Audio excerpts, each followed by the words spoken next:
কে এই ইয়াজুদ মাজুদ, আর কেন ঈসা আলাইসাল্লাম এদের ভয়ে পাহাড়ে গিয়ে লুকিয়ে থাকবে? এরা কি মানুষ নাকি ভয়ানক শয়তান? কেন এদেরকে বাদশাহ জুলকারনাইন প্রাচীর দিয়ে আটকে রেখেছেন? আর তারা বর্তমানে কোথায় আছেন? এছাড়াও কবে আসবে আর এই দুনিয়ায়? আর মহান আল্লাহ রব্বুল আলামিন কেন এই ভয়ানক ইয়াজুদ মাজুদ বিষয়ে সতর্ক করেছেন? আর পরিশেষে এদের ধ্বংস হবে কিভাবে? এই সমস্ত কিছুই জানবো আজকের ভিডিওতে।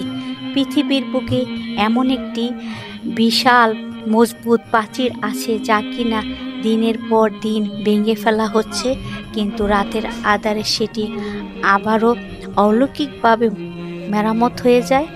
আর এর পেছনে লুকিয়ে আছে এক ভয়ানক জাতি যারা কিয়ামতের আগে পৃথিবীর ধ্বংসের মুখে নিয়ে আসবে। ভাবছেন এটা কি কোনো? না বন্ধুরা, এটি নয়, এটি আমাদের পবিত্র কোরআনে বর্ণিত এক বাস্তব সত্য ঘটনা। চলুন তাহলে শুরু করি আজকের ভিডিও। কে ছিল সে বাদশাহ জুলকারনাইন যিনি পৃথিবীর 3 প্রান্তে ভ্রমণ করেছেন? কারা এই ভয়ঙ্কর ইয়াজুদ মাজুদ যাদের সম্পর্কে আমাদের পবিত্র কোরআনে বিস্তারিত বলা আছে? কিভাবে এবং কেন তৈরি হয়েছিল এই বিশাল প্রাচীর যা আজও টিকে আছে? বন্ধুরা, পবিত্র কোরআন সূরা কাফারে আল্লাহ তাআলা জুলকারনাইন নামক একজন মহান বাদশার কথা উল্লেখ করেছেন।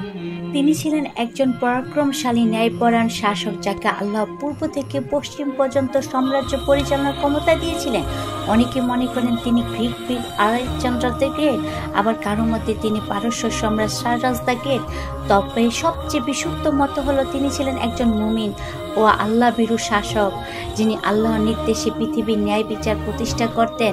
তিনি কোনো রাজা নন, বরং আল্লাহর একজন প্রিয় বান্দা হিসেবে পৃথিবীতে শাসন করেছেন। কোরআনে বর্ণিত অনুযায়ী জুলকারনাইন পৃথিবীর 3 প্রান্তে ভ্রমণ করেছিলেন। প্রথমে তিনি পশ্চিম দিকে গেলেন, যেখানে সূর্যকে তিনি একটি কর্দমাক্ত জলাশয়ে অস্ত্র যেতে দেখলেন। এরপর তিনি পূর্ব দিকে গেলেন, যেখানে তিনি এমন এক জাতির উপর সূর্য উদয় হতে দেখলেন যাদের জন্য আল্লাহ কোনো আড়াল তৈরি করেননি। সবশেষে তিনি পৃথিবীর 2 পাহাড়ের মাঝখানে এক স্থানে পৌঁছালেন। সেখানে তিনি ইয়াজুদ ও মাজুদ নামে এক ভয়ঙ্কর জাতির সন্ধান পেলেন।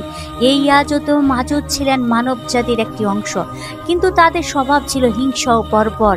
তাদের একমাত্র উদ্দেশ্য ছিল পৃথিবীর বুকে বিশৃঙ্খলা সৃষ্টি করা। তারা পার্শ্ববর্তী শান্তিপূর্ণ জাতিগুলোর উপর আক্রমণ করত, তাদের ধন সম্পদ লুট করত, ফসল নষ্ট করত এবং নারী ও শিশুদের দাস বানিয়ে নিয়ে যেত। তাদের অত্যাচারে অতিষ্ঠ হয়ে সে অঞ্চলের লোকেরা জুলকারনাইনকে নিজেদের সম্পদ দিতে চেয়েছিল যেন তিনি তাদের এই ভয়ঙ্কর ব্যাধি থেকে রক্ষা করেন, কিন্তু জুলকারনাইন অত্যন্ত বিনয়ের সাথে তাদের প্রস্তাব প্রত্যাখ্যান করলেন।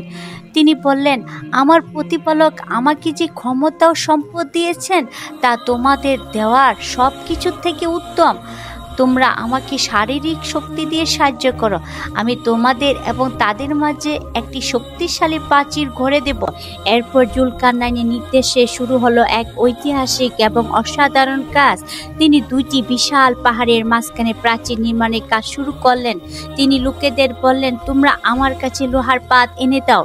যখন লোহার পাত স্তরে স্তরে সাজানো হলো, তখন তিনি বললেন, তোমরা হাঁপুড় দিয়ে তা ফু দিতে থাকো। এভাবে আগুন জ্বালিয়ে লোহা গলানো হলো। এরপর তিনি বললেন, তোমরা আমাকে গলিত তামা এনে দাও, আমি তার উপর ঢেলে দিব। এভাবে লোহা তামার মিশ্রণে তৈরি হলো এক বিশাল মজবুত এবং ইস্পাত কঠিন প্রাচীর। এই প্রাচীর ছিল এতটাই শক্ত যে ইয়াজুদ এবং মাজুদ তাদের সব শক্তি দিয়েও তা ভেদ করতে পারত না। কিন্তু ভয়ঙ্কর জাতি হাল ছাড়েনি। তারা প্রতিদিন প্রাচীর ভাঙার চেষ্টা করত। তারা সারাদিন ধরে পাথর এবং হাতুড়ি দিয়ে প্রাচীর ভাঙত। দিন শেষে যখন তারা ক্লান্ত হয়ে যেত, তখন তাদের একজন নেতা বলতো, আজকের মতো থাক, কালকে এসে আমরা বাকিটা শেষ করে ফেলবো। কিন্তু এই ঘটনার পেছনে লুকিয়ে আছে এক গভীর রহস্য। তারা কখনো ইনশাল্লাহ বা আল্লাহর ইচ্ছা এই শব্দটি উচ্চারণ করতো না, আর আল্লাহ কুটুতে প্রতি রাতে আবার পূর্ব অবস্থা ফিরে আসতো। এই ঘটনার শত শত বছর বছর ধরে চলতে থাকতো। রাসূলের একটি সহিহ হাদিসে এই ঘটনার সত্যতা পাওয়া যায়। হাদিসে বলা হয়েছে কিয়ামতের আগে ইয়াজুজ এবং মাজুজ প্রতিদিনই প্রাচীরটি ভাঙবে আর প্রতি রাতে সে আবার জোড়া লেগে যাবে। কিন্তু কিয়ামতের একটি বিশেষ সময় তারা ক্লান্ত হয়ে যাওয়ার পর তাদের একজন নেতা বলবে, ইনশাআল্লাহ কালকে এসে আমরা বাকিটা কাজ শেষ করে ফেলবো। সেদিন তারা প্রথমবারের মতো আল্লাহর নাম নেবেন আর ইনশাআল্লাহ বলার বরকতে সেই রাত্রে প্রাচীরটা আর মেরামত হবে না। সেদিন তারা বেরিয়ে আসবে এবং পৃথিবীর বুকে ছড়িয়ে পড়বে। বন্ধুরা, এখন প্রশ্ন হলো, এই বিশাল প্রাচীরটি কি আসলে বিদ্যমান? বিজ্ঞানীরা কি এর কোনো খোঁজ পেয়েছেন? আধুনিক যুগে বিভিন্ন মুসলিম গবেষক এবং প্রত্নতাত্ত্বিক এই প্রাচীরের সম্ভাব্য অবস্থা খুঁজে বের করার চেষ্টা করেছেন। অনলাইনে ইয়াজুজ এবং মাজুজ সম্পর্কে যে ধরনের তথ্য এবং আলোচনা পাওয়া যায় সেগুলো একটি বিশ্লেষণ নিচে তুলে ধরা হলো। এই তথ্যগুলো মূলত YouTube video, Islamic blog, forum এবং বিভিন্ন গবেষণা প্রবন্ধ থেকে সংগৃহীত, যা এই বিষয়ে আগ্রহী মানুষের কৌতূহল মেটায়। ক্যাকেসাস পর্বতমালা একটি সবচেয়ে জনপ্রিয় এবং বহুল আলোচিত তথ্য। অনেক অনলাইনে উৎস দাবি করে যে এই ইয়াজুজ এবং মাজুজ প্রাচীরটি কাস্পিয়ান সাগর এবং কৃষ্ণ সাগরের মধ্যবর্তী ক্যাকেসাস পর্বতমালায় কোনো এক স্থানে অবস্থিত। তারা দারিয়াল গিরিপথ, দারিয়াল গর্জের কথা উল্লেখ করে, যা দুটি বিশাল পর্বতের মাঝে অবস্থিত এবং প্রাচীনকালে প্রাচীর দিয়ে বন্ধ করা হয়েছিল। অনলাইন ছড়িয়ে থাকা অনেক ভিডিওতে গিরিপথের ছবি ও প্রাচীর দেয়ালে ধ্বংসাবশেষ দেখানো হয়। সাল পর্বতমালা, এই তথ্যটি অনলাইনে বেশ প্রচলিত, কিন্তু গবেষক দাবি করে যে প্রাচীরটির মধ্য এশিয়ায় কিরগিজস্তানে এবং তাজিকিস্তানে সীমান্তবর্তী তিয়ানশান পর্বতমালায় বরফের নিচে চাপা পড়ে আছে। অনলাইনে প্রকাশিত কিছু ভিডিওতে আধুনিক মেটাল ডিটেক্টর ব্যবহার করে সেখানে ধাতব পদার্থের উপস্থিতি দাবি করা হয়। এই তথ্যকে সমর্থন করতে কোরআনে বর্ণিত গলিত লোহা ও তামার প্রাচীরের কথা উল্লেখ করা হয়।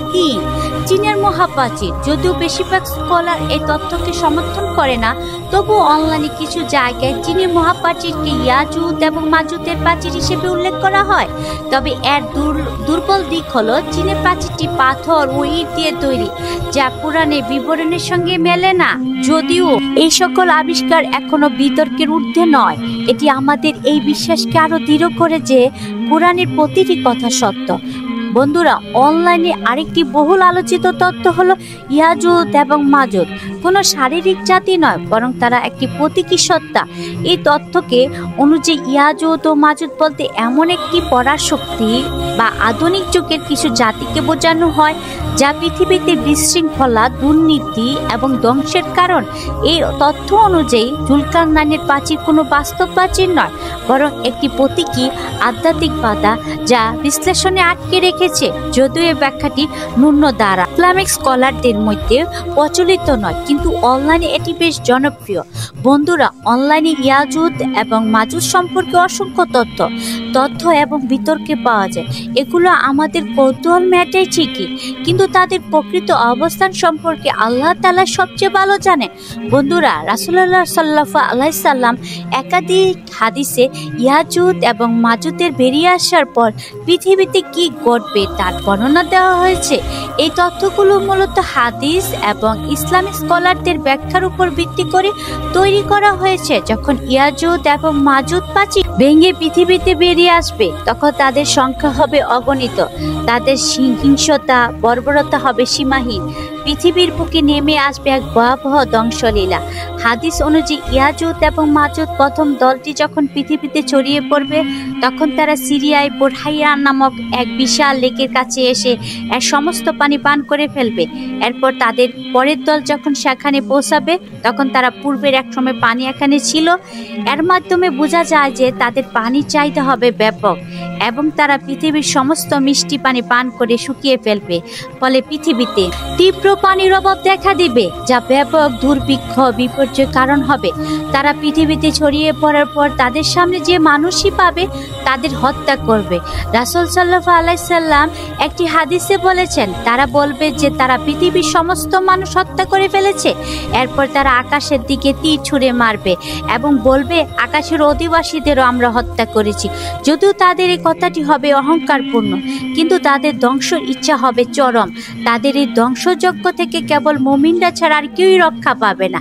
ইয়াজুত এবং মাজুদের কারণে পৃথিবী এমন বিশৃঙ্খলা সৃষ্টি হবে যে মানুষ তাদের ভয়ে পাহাড়ের চূড়ায় এবং দুর্গম স্থানে আশ্রয় নিবে। কোনো মানুষই তাদের সামনে টিকে থাকতে পারবে না। তাদের সংখ্যা এতটাই বেশি হবে যে যে যেখানে তারা যাবে সেখানে পঙ্কপালের মতো ছড়িয়ে পড়বে এবং ধ্বংস লীলা শুরু করে দিবে। এই চরম দুর্দিনে আল্লাহ তাআলা তার মুমিন বান্দাদের রক্ষা করবেন। হাদিসে বর্ণিত আছে, সে সময় মুমিনরা কোনো খাবার পাবে না। তখন আল্লাহ তাআলা তাদের জন্য বিশেষ খাবার পাঠাবেন। মুমিনরা সেই খাবার খেয়ে ক্ষুধা নিবারণ করবেন এবং ইয়াজুত এবং মাজুদ তাদের হাত থেকে রক্ষা পাবেন। বন্ধুরা, ইয়াজুত এবং মাজুদের ধ্বংস কোনো মানুষের হাতে হবে না, তাদের ধ্বংস হবে আল্লাহর নির্দেশে। আল্লাহ তাআলা তাদের উপর এক ধরনের পোকা বা জীবাণু পাঠাবেন যা তাদের গাড়ে ঢুকে যাবে এবং এক রাতের মধ্যে তাদের সবাইকে ধ্বংস করে দিবে। সকালে যখন মানুষ বেরিয়ে এসে দেখবে তখন দেখবে তাদের লাশগুলো স্তূপ হয়ে পড়ে আছে। এরপর আল্লাহ তাআলা এক ধরনের পাখি পাঠাবেন যা তাদের লাশগুলো বহন করে নির্দিষ্ট স্থানে ফেলে দিবে। অবশেষে যখন তারা আল্লাহর নির্দেশে ধ্বংস হবে তখন পৃথিবীতে আবার শান্তি ফিরে আসবে। বন্ধুরা, এই গল্প আমাদের শেখায় যে আল্লাহর ক্ষমতা সীমাহীন এবং তার প্রতিটি কথার মধ্যে রয়েছে পোকা। ইয়াজুত এবং মাজুদ এই রোমাঞ্চকর এবং ভয়ঙ্কর কাহিনী শুধু একটি গল্প নয়, বরং আমাদের জন্য একটি সতর্কবার্তা। কিয়ামতের এই বড় আলামত আমাদের স্মরণ করিয়ে দেয় যে এই দুনিয়া চিরস্থায়ী নয় এবং আমাদের সবাইকে আল্লাহর কাছে ফিরে যেতে হবে। আসুন আমরা এই ঘটনা থেকে শিক্ষা গ্রহণ করি। ইয়াজুত এবং মাজুদের মতো ফিতনা থেকে নিজেদের এবং আমাদের পরিবারকে রক্ষা করার জন্য আল্লাহর কাছে দোয়া করি, বেশি বেশি নেক আমল করি এবং জীবনের প্রতিটি পদক্ষেপ আল্লাহর সন্তুষ্টি অর্জনের চেষ্টা করি। যদি এই ভিডিওটি আপনাদের ভালো লাগলে তাহলে লাইক দিন এবং আপনার বন্ধুদের সাথে শেয়ার করুন। এমন আর ইসলামিক ও ঐতিহাসিক ও বিভিন্ন বিষয় জানতে আমাদের চ্যানেলটি সাবস্ক্রাইব করে রাখুন। আজকের মতো বিদায় নিচ্ছি। আল্লাহ হাফেজ। Subscribe.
Subscribe.